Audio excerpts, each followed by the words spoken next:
Hey everybody, I want to show you real quick how to do a bowler stretch properly. So I see this done a lot of times either in the gym setting or online or whatever else. And so sometimes there's right ways and wrong ways to do it. And so I just want to show you how we do this stretch and why we do it this way.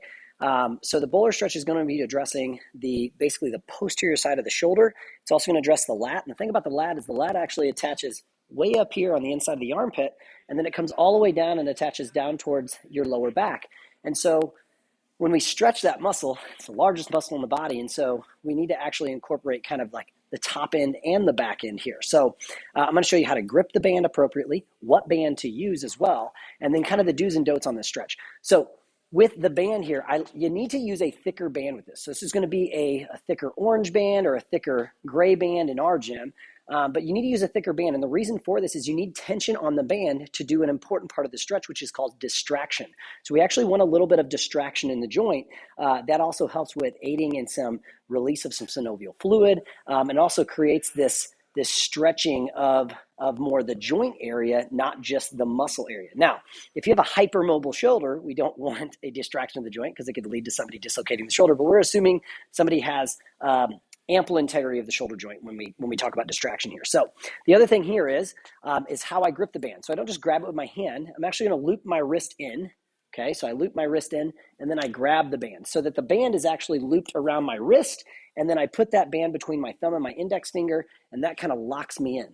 Okay, the next thing I want to do, and I'm going to go ahead and move my camera just a little bit because as I step back, I'm going to need a little bit more range here. So when I set up my band, I do want this to be higher usually than head level because it creates this upward arc for me. But once I have that grip, I'm going to step here, and then I want to take that same side leg and I want to step it back. Okay, and I know I'm kind of jumping out of my frame just a little bit. What this has done is it's created this long length of lat all the way down and even all the way down into my lower back and through my leg. Okay, so it's created this big long arch. So from here, I'm going to stretch this guy. The other thing I'm looking for is I want to have my palm up towards the ceiling. Okay, and what that does is that opens up the shoulder joint here. So it externally rotates the shoulder. It opens things up rather than turning things down, which is going to lead to an impingement on the rotator cuff and really close the joint down. Okay, so it's a pull back. I want to make sure I have this length.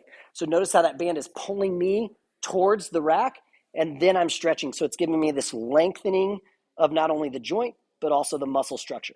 You're going to feel that stretch typically right through that armpit area, but if you're tight enough even into that low back, you might even feel it into the low back and even into the hip. So really great stretch for the posterior shoulder and the lat. Here's what this is not. I don't want to grab the band, set up like this, and just drop my head down, okay? What this does, this just drop down here, is all this does is just impinge the shoulder, okay? We want to make sure we're opening up the shoulder and actually stretching. So it's not a drop down here, straight down. I want to actually get this length and create this length this way, okay? So quick demo on the banded bowler stretch. Again, make sure that you're using a thick enough band to create distraction on the joint.